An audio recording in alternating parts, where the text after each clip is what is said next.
I'm here today to express the hope that Wisconsin Republicans will cast a vote next Tuesday to serve as a clear signal to the President of the United States to stop the massive bombing now going on in Southeast Asia. That the United States, the most powerful, wealthiest, most privileged nation on earth, should be continuing the use of the most terrible anti-personnel bombs and weapons ever conceived by man in populated areas of three small rural countries is an issue which to me transcends party loyalty and which requires conscientious Americans of both parties to try to let the President know in whatever way they can that they want the bombing stopped here and now. At one time, I'd hoped that my own name on the Wisconsin primary ballot could serve that purpose.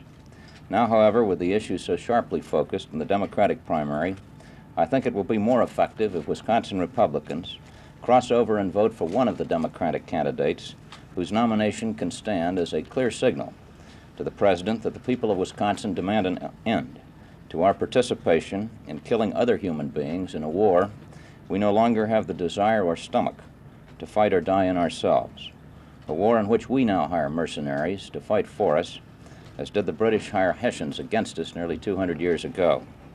The blemish, I suppose the blemish is the Tonkin Gulf resolution. Is that the blemish? This is what I refer to. I think most of us have not been willing to vote against military appropriations once we lost in any attempts to cut off the war. The first record vote we ever had on the Vietnam War was last fall on the Boland Amendment in the House. No member of the House that I knew of ever had the right to vote for or against this war once the Gulf of Tonkin resolution was enacted. Well, on the Gulf of Tonkin resolution, all the liberals, almost everybody voted for it. Don't you suppose you would have been if you'd still been around?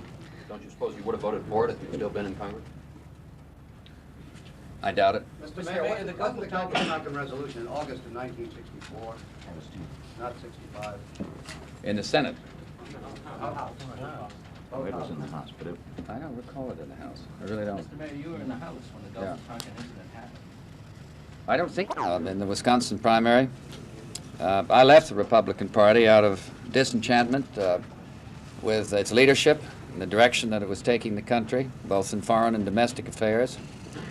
And if there are Republicans who wish to express disagreement with the policies of the administration in Washington, I think that the best way to express that would be to cross over and vote for me in the Democratic primary. Mayor, as the newest Democrat, would you explain to us your strategy in attacking Senator McGovern today in your newspaper ad?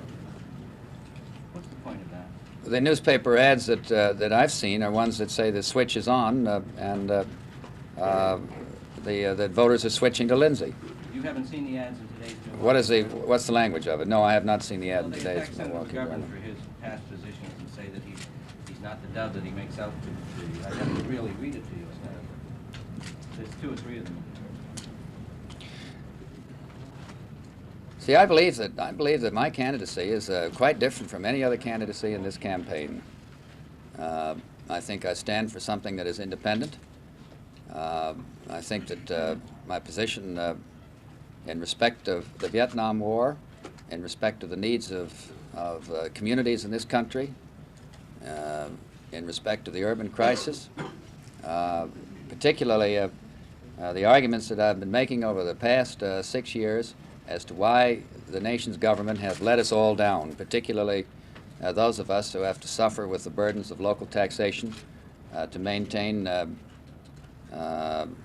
basic services, and on top of that to carry on our shoulders the social needs of so much of the country.